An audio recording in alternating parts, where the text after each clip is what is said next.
il y a plus de 20 ans. Machine à ne pas correspondre. Voilà, et je le dédie à la mémoire de Yankel Caro. Machine à ne pas correspondre. Fonctionne sous la pression des réponses précédant des questions, des promesses non attendues, de la sollicitude de ceux qui savent mieux que toi ce qu'il te faut. Tu travailles, tu produis, tu viens, tu ne peux vendre. Gosier ouvert, homme à remplir. Ils voient, sentent de loin, de leur séjour de verre, déploient leur conduite forcée, des fonds foisonnés, en résille, en nappe, des fois l'absinthe. Leur si puissante communication transmettent, en vrac, en container, sans limite, sans restriction, monceau d'images, de pages, de sons. Ils canalisent bouteilles à la mer, mesurent des vitesses, des débits, là où pourrait surgir l'inattendu. Le si faiblement espéré. Jettent à la volée les anges par paquets, écartèlent les araignées, collés au réseau, qui pourtant le voit d'en haut. Ils croient dire l'avenir, parfois même croient le produire, mais seul leur restera en main l'inventaire de leurs outils. Et si encore ils gardaient le stylo et la page, la sandale, la plume arrachée, quelque chose d'un peu blanc, pour éprouver le cisaillement. Encore aurons-nous besoin du pervers. Il téléphone, chuchote des obscénités dans le noir. Cette femme, il n'en connaît qu'un numéro, parfois la croisée qui s'allume. Nous gardons cet honteux besoin du dérisoire, du géographe approximatif avec sa teinture rouge pour coupler la résurgence et le ruisseau karstique enfoui. Exercice. Écoutez ce qui naît.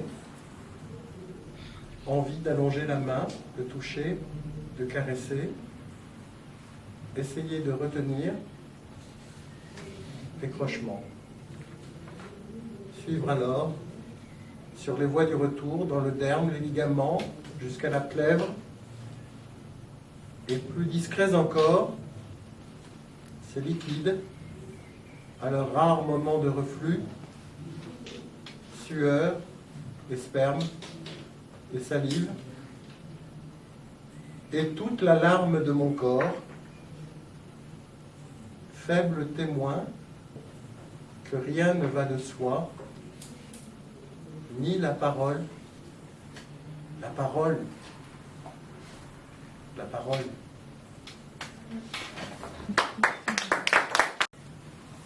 Pâtre de moi-même.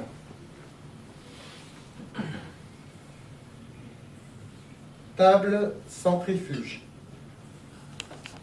Pain centripète. L'insoluble, l'imbouffable, et le reste. Pain noir, pain blanc, ô pain collant, colmatant langue, boyau, pensée, ô pain, va être, va dans l'outre-mer t'émietter. Je veux, moi, me repaître jusqu'aux marges du temps, jusqu'aux lisières, grappiller l'alisier, faucher l'herbe, en maître et possesseur exclusif. Qu'est-ce que je veux manger? Jusqu'où puis-je manger? À quelle abondance me confier? Sans ordre centrifuge, notre univers grumellerait en barbare bouillie chaude. On te dit, jette ton pain à la surface des eaux, plus tard tu le retrouveras. Comme l'île apparaît d'un tournoiement de ta main, travaillant l'air dans la pâte. Île sandwich, nappe tombée du ciel, nouée aux quatre coins, déjà couverte de volatiles ou de poissons, d'argenterie, de cornes à boire, de mollusques, bouillis, rôtis, cuits à l'étouffée, de panses, de brebis farcies, de plantes bonnes à manger, de piquant, de puissant, d'aigre, de coloré. Avant de t'envahir, t'absorber, l'abondance s'affirme, s'affine, se concentre et d'elle-même s'enivre. Pas un recoin du tissu baroque n'est visible, exorcisant ta peur du vide. Les termes du nappage, du glaçage, sorbet, plombière, du déglaçage, vin blanc, bouillon de veau, se défilent, te défient, se dénouent. La bande de profiteurs à l'appétit sain aura duré aussi longtemps que sa gabelle. Gabelle, si tu voulais, nous dormirions ensemble, l'on là. Sous le buffet touffu, nous roulerions, tel un écu de boulangère, un cœur de panier vinaigré, des asperges à l'escabèche, un peloton de petits pois tout froid. La gabelle, pour qui la palpe, est chance de sophistication au lieu du lard. L'art que petit Lorrain préfère à père et mère en se gardant d'être mangé. Voilà. Bon. On continue? On continue. Parce que y a des gens qui me disent poète sensuel.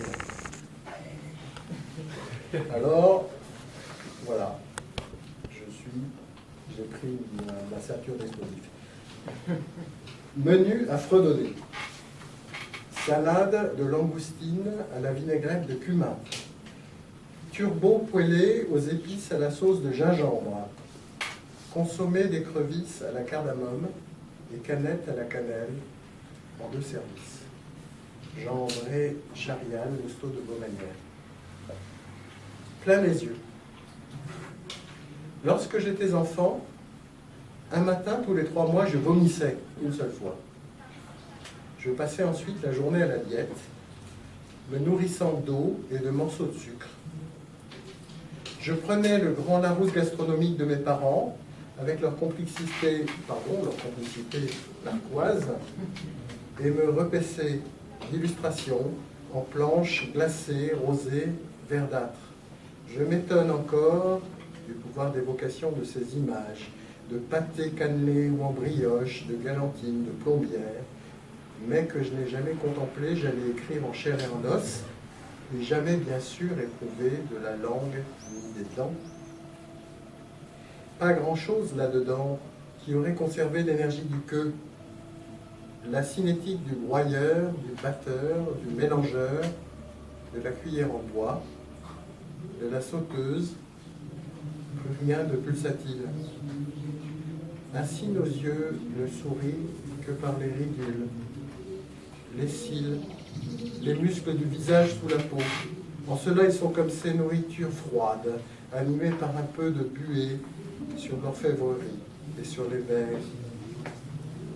Mon œil exorbitait pour une dévoration rituelle dont l'efficacité n'est pas à chercher dans l'apaisement des muscles lisses, car le lendemain, je passais la journée à vomir compulsivement, sans m'alimenter, sans boire, jusqu'à ce que le tintement de la petite cuillère contre le verre m'annonce que ma mère, en prenant son temps, et avec le même geste souverain du poignet que pour ferrer une truite, si elle était le moins du monde pêcheuse dans le trou d'eau, a décidé de rompre mon jeûne. Peut-être ma stratégie compensatrice aurait pu faire part plus belle aux histoires de mets mouillés de salive, recettes de cuisine, menus que l'on fredonne.